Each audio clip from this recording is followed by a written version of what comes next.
আরজি কর কাণ্ডে যে ডাক্তারকে ধর্ষণ এবং খুন করে মারা হয়েছে সেই ডাক্তারের মা এবং বাবা যে চিঠি সিবিআইকে দিয়েছে সেই চিঠিতে কি লেখা রয়েছে শুনলে সত্যি গা শিউরে উঠবে। মারাত্মক কিছু তথ্য সেই চিঠিতে সে ভয়ঙ্করভাবে দেখা দিয়েছে এবং সেটা এইভাবে যে ঘটনা ঘটতে পারে এটা কল্পনার বাইরে। সেই চিঠিতে ছত্রে ছত্রে নানা অনিয়মের কথা কিন্তু বারবার উঠে এসেছে। কি আছে সেই চিঠির মধ্যে, কি এমন ঘটনা সেই চিঠির মধ্যে রয়েছে যেটা দেখে সুপ্রিম কোর্ট পর্যন্ত হকচকিয়ে গেছে। সুপ্রিম কোর্ট বলেছে বিচলিত হওয়ার মতন ঘটনা। এই ধরনের মন্তব্য করেছে সুপ্রিম কোর্ট।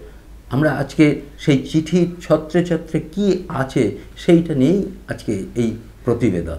নমস্কার, নিউজ এশিয়া চ্যানেলে আপনাদের স্বাগত। দেখুন, সিবিআই থেকে আমরা যেটা জানতে পারছি, একটা সূত্র মারফত যেটা আমরা জানতে পারছি যে মৃতার মায়ের চিঠিতে ছত্রে ছত্রে নানান অনিয়ম সেখানে রয়েছে।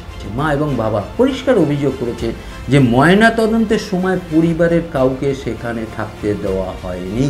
এমনকি ময়না তদন্তের সময় পরিবারের মনোনীত চিকিৎসক পড়ুয়াদেরও নাকি সেখান থেকে বের করে দেওয়া হয়েছে। মৃতার মা বাবাকে থানায় রেখে মৃতদেহ বাড়িতে পাঠিয়ে দেওয়া হয়েছে। থানায় তাদের বসিয়ে রেখে দেওয়া হয়েছে এবং মৃতদেহটা বাড়িতে পাঠিয়ে দেওয়া। এমনকি মৃতদেহ বাড়িতে যাওয়ার পরে যখন শ্মশানে নিয়ে যায় তখন পরিবারের কোনো সদস্য সেখানে উপস্থিত ছিলেন না। ভাবুন, অবাক করা কাণ্ড। তার মানে পরিকল্পনাটা কিভাবে করা হয়েছে, অর্থাৎ পরিবারের সদস্যদের অনুপস্থিতিতে সৎকার করা হয়। সেদিন আরজি কর হাসপাতালের মর্গে 8টা ময়না তদন্ত করা হয়েছিল। এই 8টার মধ্যে 7টি ময়না তদন্ত করা হয়েছিল সূর্যাস্তের আগে, আর একটি মাত্র ময়না তদন্ত করা হয়েছিল সূর্যাস্তের পরে এই মৃতা ডাক্তারের। 2জন ডোম এবং যে ময়না তদন্ত যে ডাক্তার করেছে তাদের বক্তব্য শুনে সিবিআইও অবাক হয়ে গেছে। যদিও তাদের উপর একটা প্রেশার আসছে, ফলে তারা যে আগেই বক্তব্য দিয়ে দিয়েছে সেখানেও কিন্তু যথেষ্ট সন্দেহ কিন্তু রয়েই যাচ্ছে। অভিযোগ উঠেছে যে ময়নাতদন্তের সময় যে ভিডিওগ্রাফি করা হয়েছে সেই ভিডিওগ্রাফিও আবছা হয়েছে। কোনো ভালো ভিডিও যেটা দেখে পরিষ্কার বোঝা যাওয়ার মতো সেরকম কিন্তু ভিডিওগ্রাফি করা হয়নি। এটি ইচ্ছাকৃতভাবে না অনিচ্ছাকৃতভাবে সিবিআই সেটা তদন্ত করছে এবং কেন এইভাবে করা হলো এরকম একটা ঘটনা। এবং পরিবার তরফ থেকে অভিযোগ করা হয়েছে সিবিআইয়ের কাছে যে তারা কিন্তু দেহটা ময়নাতদন্তের পর সংরক্ষণ করার কথা বলেছিল, কিন্তু সেই কথাটা তাদের গুরুত্ব দেওয়া হয়নি। তাদের যত দ্রুত সম্ভব দেহটাকে পুড়িয়ে দেওয়ার ব্যবস্থা করা হয়েছিল। সেখানে 2জন ব্যক্তির নাম উঠে এসেছে, একজন বিধায়ক এবং একজন কাকু। এটা আপনারা ইতিমধ্যে সবাই জেনে গেছেন যে এরা কারা। ফলে এই যে ঘটনাগুলোর পিছনে কারা রয়েছে, এই ঘটনাগুলো কারা ঘটাচ্ছে, কাদের মদতে এই নির্দেশগুলো এসেছে এবং কিভাবে সেটা হলো, এইটা নিয়ে কিন্তু তদন্ত যেমন হচ্ছে এবং তদন্তের গতিও কিন্তু সেখানে যথেষ্ট পরিমাণে বৃদ্ধি পেয়েছে এবং সিবিআইয়ের হাতে অনেক তথ্য চলে এসেছে যে তথ্যগুলোকে নির্ভর করে এই তদন্তের একটা কিনারা করা সম্ভব বলে মনে করছেন সিবিআই অফিসারদের একাংশ। এবং তারা মনে করছেন যে এই ক্ষেত্রে যে তদন্তের জন্য আমাদের প্রয়োজন ছিল যে তথ্য, সেই তথ্য প্রমাণ কিন্তু ইতিমধ্যে তাদের কাছে চলে এসছে। ফলে ইতিমধ্যে যারা গ্রেপ্তার হয়েছে এরপরেও এই সামনের সপ্তাহের মধ্যে হয়তো বেশ কয়েকজন গ্রেপ্তার হওয়ার একটা পরিস্থিতি তৈরি হচ্ছে বলে জানা গেছে সিবিআই সূত্রে।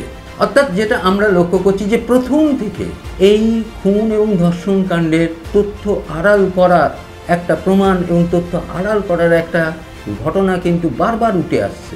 কি কারণ, কারা জড়িত, কোন কোন মাথার সঙ্গে রয়েছে, কাদের স্বার্থ বিঘ্নিত ছিল, কিভাবে এই ডাক্তারকে মারা হয়েছে এবং সেটা কেন মারা হলো, খুনের মূল মোটিভটা কি, সেইগুলো কিন্তু সিবিআই খোঁজার খুব চেষ্টা করছে।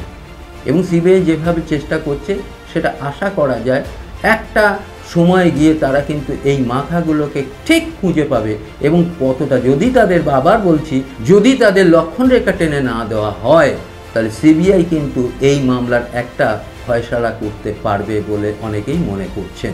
এমন অভিযোগ রয়েছে যে 9 তারিখে 9ই আগস্ট ধর্ষণ এবং খুনের পর যখন দেহটা ময়নাতদন্ত যায়, মাত্র 10 মিনিটের মধ্যে ময়নাতদন্ত শেষ করে দেওয়া হয়েছিল, এরকম অভিযোগ আসছে। একজন চিকিৎসক যে বয়ান দিয়েছেন তাতে পরিষ্কার এরকম একটা ঘটনায় এবং ময়নাতদন্ত করার জন্যে খুব তাড়াহুড়ো করা হচ্ছিল, এরকম কিন্তু তারা অভিযোগ করেছে, এবং এই ধরনের একটা বয়ান কিন্তু ওই চিকিৎসকের পক্ষ থেকে করা হয়েছে। ফলে স্বাভাবিকভাবে প্রশ্ন উঠছে যে এত অল্প আলোতে কিভাবে এই ময়নাতদন্তের কাজটা করা হলো, বা কেনই বা করা হলো, তাড়াহুড়োই বা কেন করা হলো, এর পিছনে মূল কারণটা কি?